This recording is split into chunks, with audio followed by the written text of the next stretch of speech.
health crisis that was also risking a grave economic crisis. The severe disruption placed healthy, viable businesses in jeopardy. The vital task that confronted us then was to meet the needs of our society and of citizens at a time of unprecedented difficulty. In response, the government acted in proportion to the scale of the crisis. The temporary wage subsidy scheme, the pandemic unemployment payment, are unprecedented measures that we introduced to minimise the effect of this pandemic on our country. Our priority in introducing the wage subsidy was to support employers to preserve the relationship between employers and employees and to maximise the chance of every employee in a company affected by the COVID-19 pandemic to maximise their chances of keeping that job.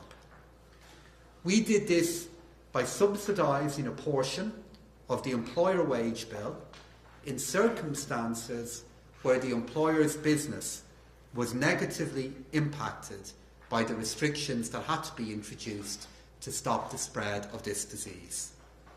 So far, over 58,600 employers have registered for this programme, and over €1.39 billion has been paid out, and this has supported over 517,400 people who have received at least one payment.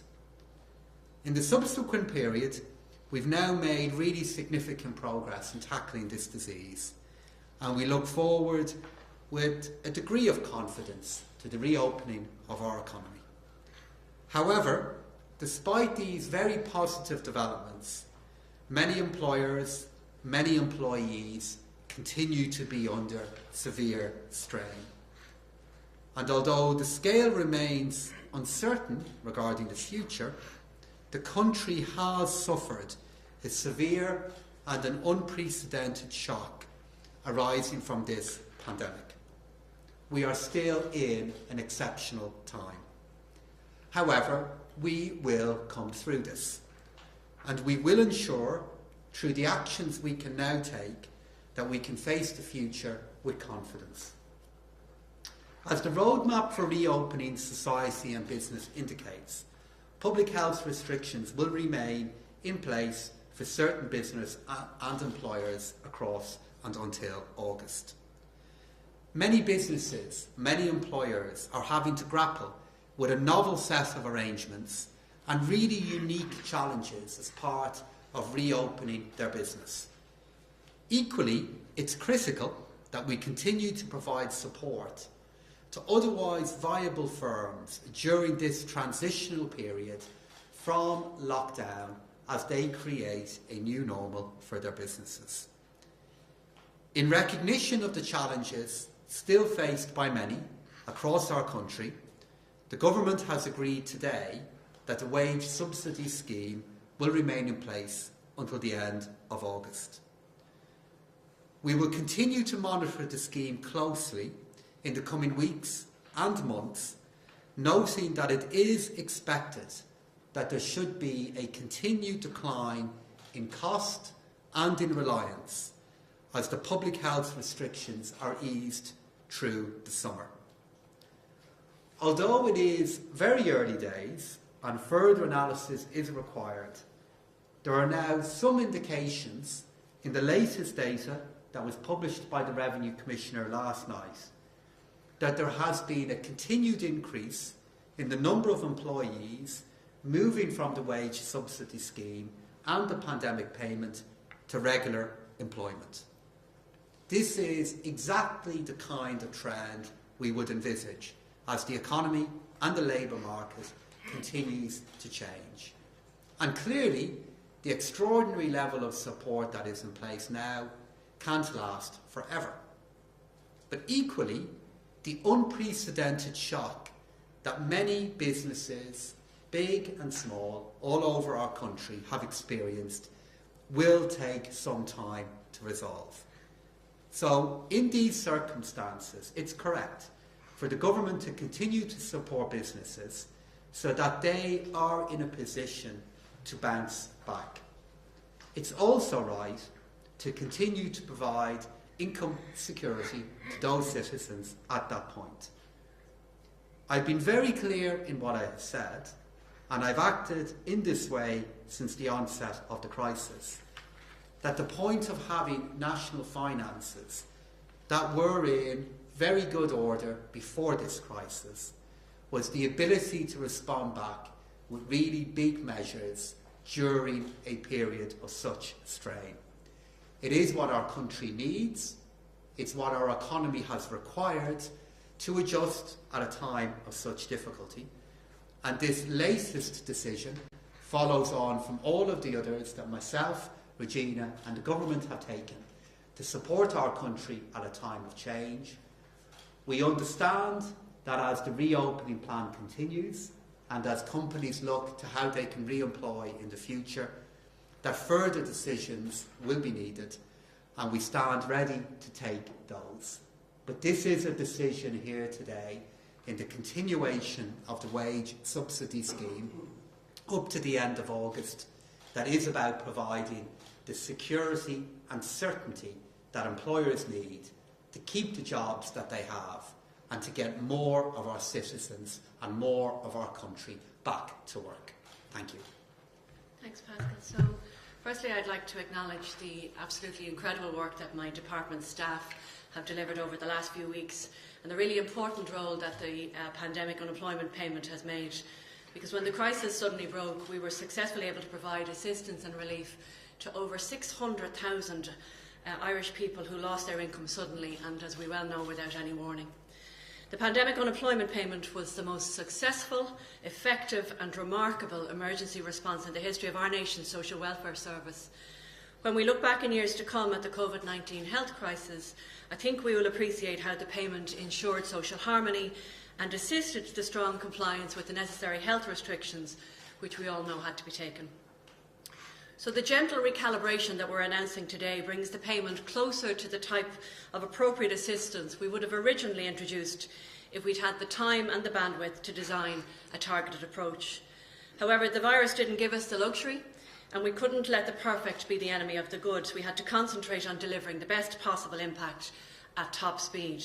So today, with greater time and more space, we can step back and recalibrate our response to ensure it's tailored, more equitable and effective.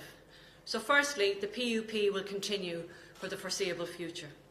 Secondly, a new banded approach to the PUP payments will deliver a fairer way to target our resources, whilst ensuring everybody gets an appropriate level of assistance. No full-time worker will have their payment reduced, and while some part-time workers will move to the new payment rate, they will still be receiving from the state more than they were earning prior to the pandemic. Thirdly, we are extending until Phase 5 of the roadmap the waiver of waiting days on job seeker payments, the increased rate of payment for qualified adults on job seekers' claims, and the waiver of waiting days and the payment of the enhanced rate of illness benefit for the people who are affected by COVID-19. And finally, with regard to the future of the PUP and our supports in the longer term, I have tasked my officials to start working on options for any future changes to the scheme, taking into account the progress in reopening our economy and our society and in the developing health situations. I think the crisis has been the ultimate test of our state structure and services, and a pandemic is a fluid and evolving challenge, and it's imperative that we continue to tailor our responses to the evidence before our eyes. This applies to the economic response just as much as to the health response, and today's decisions are an appropriate response to the information that we have and learned over the last number of months and the needs before us of our Irish citizens, and we'll continue to make the decisions on this basis and based on what's best for the people that we serve.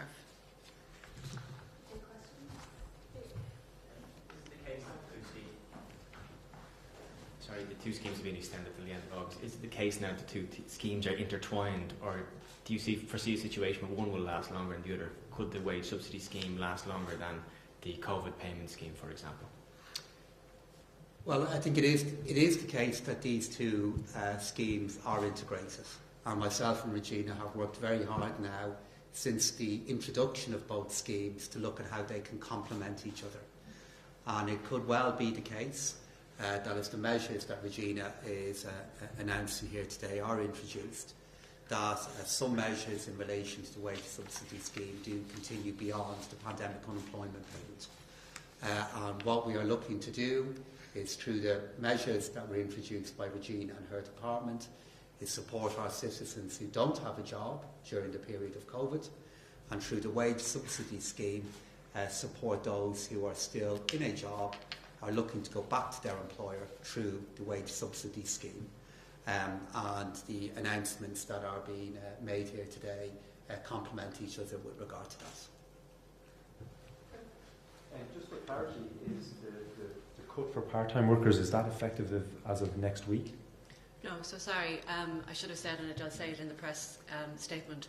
So the effect will come into the first payment of the week of July. So it'll be the end of, or the beginning of phase 3, which is the 29th of June. So the first payment thereafter will be on the new rates. And then there's some discussion that maybe of combining various phases of the reopening of the country. If we were to move to a situation where rather than 3 phases remaining, only having 2 and everything will be brought forward, would the payments then again be cut in line with the roadmap, or would you still go to the August deadline on both cases? So the payments are linked to people's needs, and that will very much be determined on how the roadmap evolves over the coming weeks. But again, that will be based on medical evidence, not on anticipation. So at the moment we are wedded to phase 5, and so that's what the current plan is. There are some people that won't be able to go back to work until phase 5, and so we want to ensure that the supports are there to replace the income that they lost because the state closed down their ability to be able to go to work. So we'll be here as long as they can't go back to work, if you know what I mean. And I'd anticipate, Philip, that with the wage subsidy scheme, it's very unlikely that we'll move, that with the end of August date will be changing. What I'm looking to do is complement what Regina is doing here, and by continuing the wage subsidy scheme up to the end of August, it means that we will capture either fortnightly wage payments that happen in the middle of August, or monthly wage payments that happen at the end of August. So that is why this scheme continues beyond the guidance that Regina is offering here, and fits into the point I made earlier on about now having to see these 2 schemes together. The pandemic unemployment payment is about supporting those without work. The temporary wage subsidy scheme is about keeping those who are in work with a job, or helping employees who are returning back to a company that they were working with, helping them retain the link with that company. What would you say to people who say it's unfair to cut the wages of part-time workers because they still have the same bills to pay, and also some people who might have been in part-time work back in March would have expected to be in full-time work over the summer? And also, what are you also doing about people who were working who were over 66 who weren't entitled to get the PUP at all? So the first thing I'll say to you is that we're not cutting anybody's wages. The scheme that was introduced at breakneck speed in March was a direct result of the Taoiseach making the decision with Cabinet to close down our economy and our society, and we had to replace people's income. And as I said, I think we managed to introduce this scheme within a number of maybe 3 or 4 days. And it was because of the absolute need of making sure that people had money and the security and the financial security, so as not to have to worry about that, because we were all worried about so many other things back then. If we had had the time and the space, or maybe taken as long as maybe some other countries had, what you would have seen is something maybe more akin to what the wage subsidy scheme turned out to be as in banded, or what we're introducing today. And so I'm absolutely adamant that when the change rate does come, not a single person will be in receipt of €1 less than they were earning when we close the economy down on March the 13th.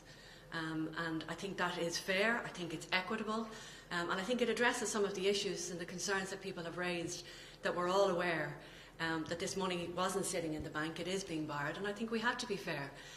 And the only aim that I had was to absolutely make sure that the income that people lost because we closed society down on the 13th of March was replaced by the state for that temporary period that the PUP will have a lifespan of.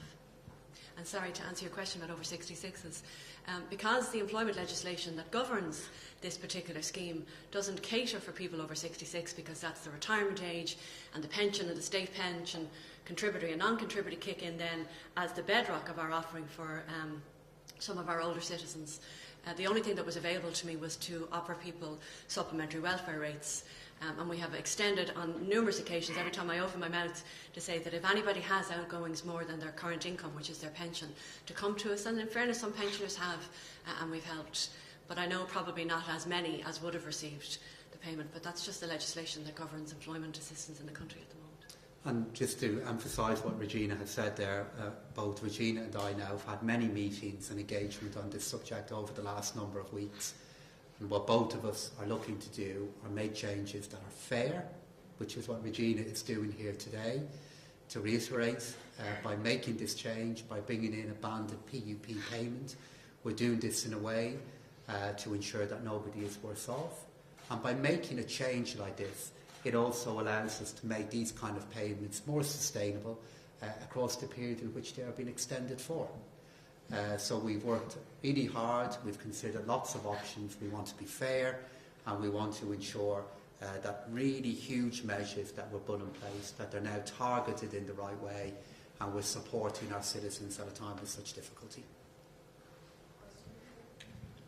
Ministers, Sinn Féin and Labour have both pushed for these payments to be extended towards the end of the year at a cost of about $4 billion. One, is the money there to do that? Two, is the inclination to do that in certain sectors of the economy that might not open or open to full capacity before the end of the year? And secondly, a number of students who would have been working part-time, aiming to graduate to full-time work by the summer to put themselves through college next year, are going to end up in a situation where colleges may not start till October or November. They may be far behind their earnings that they would have been last year. Is there anything that you might say to them?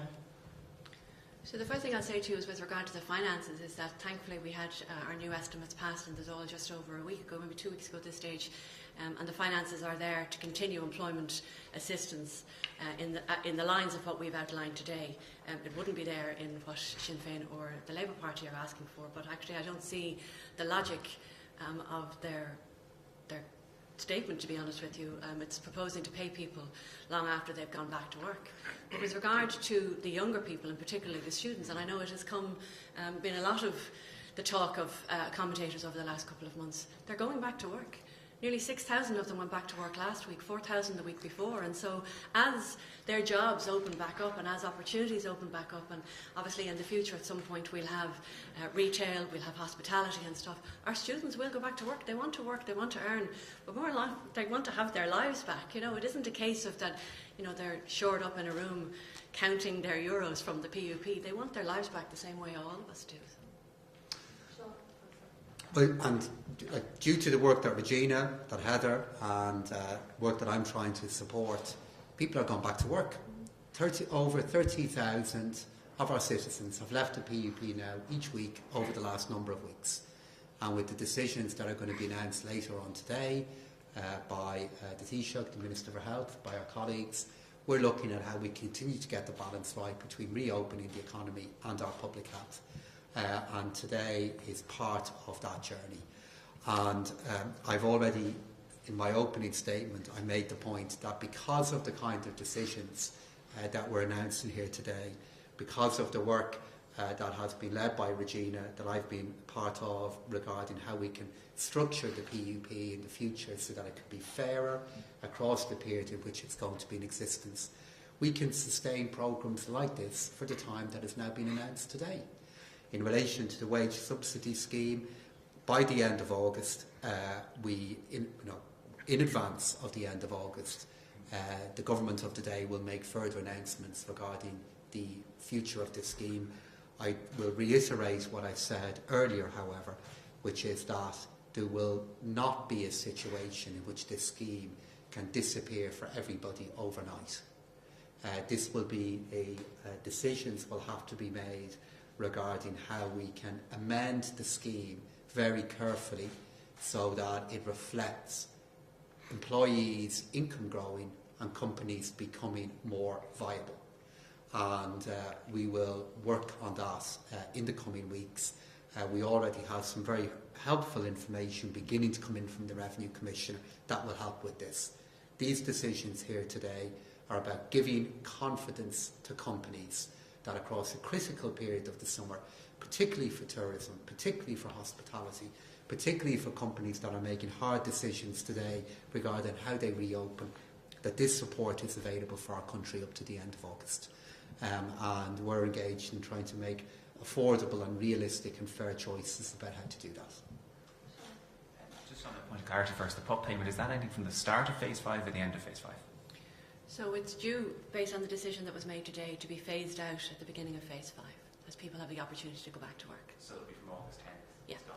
at the moment. And is there any, does the department have all the information it needs for the 2-tier structure where people can have to submit more information to potentially get this? So not quite yet, and that's the reason for the delay, I suppose, of the introduction of the new rate. But we will receive Revenue Commissioner data at the beginning of June, and that will allow us to work out people's average weekly earnings for the year of 2019. But we'll also look at people's average weekly earnings for January and February of this year, and make sure whatever is the higher is the band that people will get put into. Okay, so if the first 2 months were an outlier for seasonal workers, for example, they Yes. could go out in 2019? Absolutely. Okay, and Yeah, just whichever is the higher, Sean. Whichever. Yeah. And so, Mr. Donohoe, obviously the decision for extending these further is probably going to fall to the next government. Where are we on that? Because some of your Fine Gael colleagues have been pretty pessimistic in the last few days that a deal will actually get done next week. They were pessimistic with regard to what? That a deal will actually get done at all next week. Well, I'm always full of optimism and about what we can do, but optimism at the same time is not the same thing as being complacent. And we have a really busy weekend coming up and some very long days ahead, and I believe we can get agreement. But there are also important issues between the three parties that are going to require an awful lot of work from later on today. But I believe we can get agreement, and I believe we can get a text that can be put to the three different political parties for ratification. But there are issues that have to be resolved, and there is a lot of work that needs to be done now in a short time period. But I'm up for doing that, so is the rest of the Fine Gael team, and we're trying to get the balance right between a programme for government that we believe reflects what my own party has tried to do, what we want to do in the future, and also a text that other parties are willing to sign up to, and we're doing a lot of work on that at the moment. Thank you very much. Okay, thank you all. Thanks a million.